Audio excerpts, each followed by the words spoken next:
Welcome to Flash from Scratch, Tutorial 16, Editing Symbols. I have the CS5 program opened and I'm starting a new FLA, keeping the default,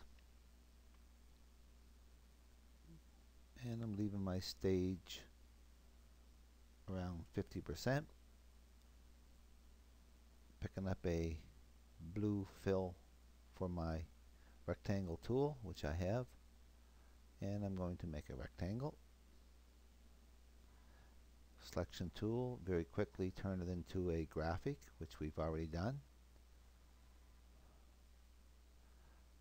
and I called it rec REC BLU underscore GRP, that one, and I'm going to make a red color for my fill. Pick up my rectangle tool again, make another symbol, this time movie clip. We've already done this. Convert to a symbol, movie clip, and it is called rec red RED underscore MC, and I'm going to copy that just like you would copy and paste.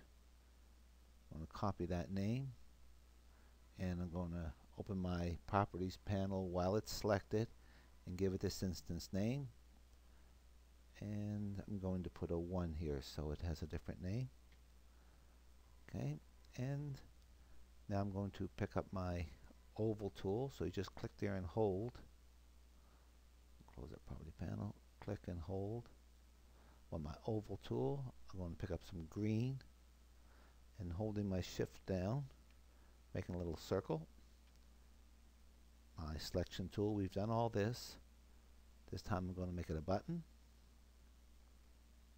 and I'm going to call it CIRC as in circle, GRE as in green, underscore BTN, and I'm going to copy this, and while it's still selected, open the properties panel and paste in this instance name and put a 1 here. Now I'm going to open the library panel and drag in another blue rectangle. I'm going to drag in a red, just exactly what we did the last time, and drag that in. Close this panel. I cannot give these instance names, so there's nothing I can do here. I'm going to give this the instance name of RED or RECRED2 shift underscore MC.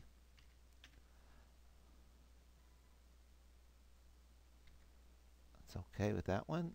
And this I'm going to give the instance name right there, see? CIRC GRE2 underscore BTN. This is almost where we left off in the previous tutorial.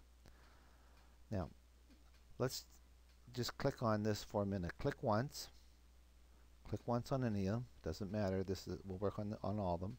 Open this properties panel and you see this color effect. Okay, if you click on this, you can change what's called the tint. That's like the color, and whatever I select here, it will turn that color. Okay, but if I do anything other than the tint, the brightness, it'll go back to the original color. I can make the darker, almost to black, or I can make it almost to white.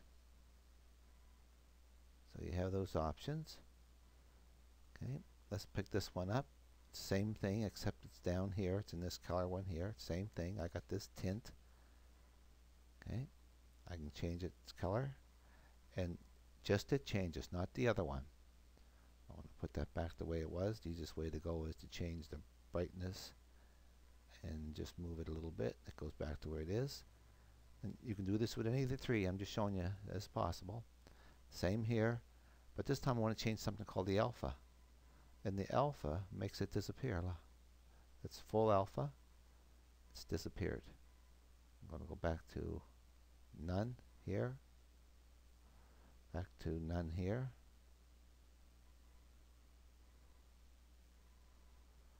and back to none here.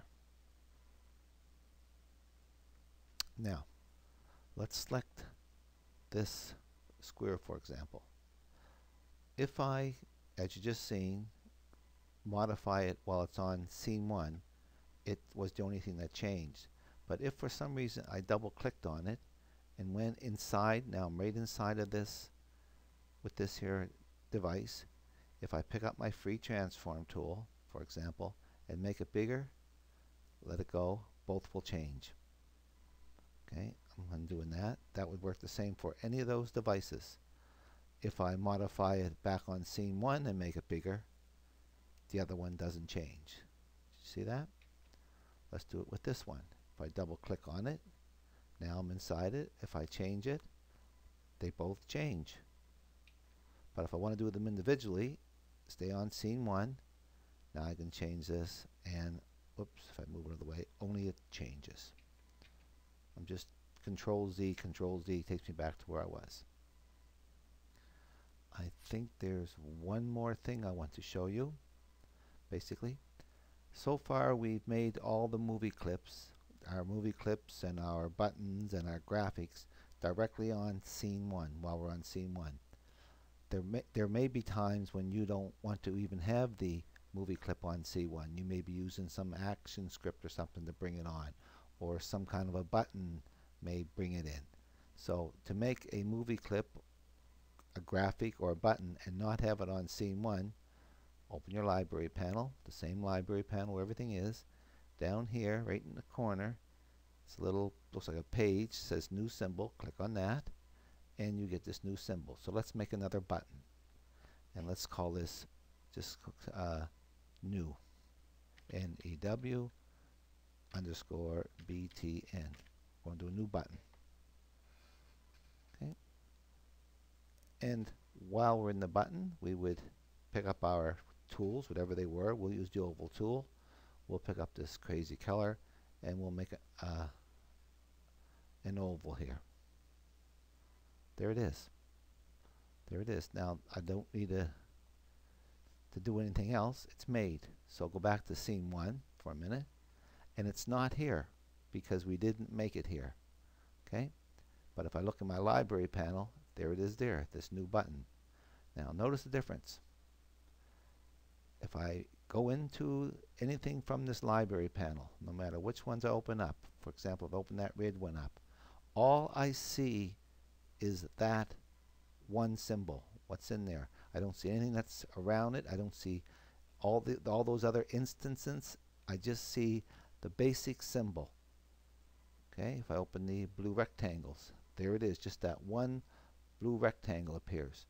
So this would just be for starting a new movie clip or button. If you want to see where it is with respect to other things on your stage, you have to, for example, if I select this now, double click, there it is there. I can move this around. Okay, this one's going to move too because they're instances. Okay, there it is, there it is. Okay, but I can see where they are. So let's go back to this scene 1 for a minute. Let's open this library, this circle we just made, this new button here. If I bring it down here, now if I clicked on it, I can now move it with regards to those. Oops. I can now move it with regards to those and know where exactly I can put it. Otherwise, if I was entering it through here, I would just be guessing where to put it. Okay, last thing. The graphics do not have instance names. You don't write code on them. When you open them up, it's just a graphic. You could put some things on a timeline. The timeline works exactly the same way. The movie clips. When you open the movie clips, same thing. You have a timeline. You can put timeline things in here, make animation over time. Same as scene 1's timeline. But the button is different. The button has its own special timeline. It has something that you can do when the button is up. You can have something here when the button is something is over, something when it's down, and something when there's a hit. So when we get to that part later on in another tutorial, we'll explain to you how to do that. So you can see here that when I'm on scene 1, that I see the stage area. If I select it through scene 1, I see the stage area.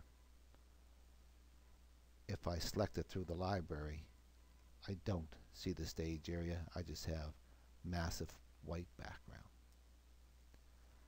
I hope you learned something from this tutorial, and I hope you use what you learn.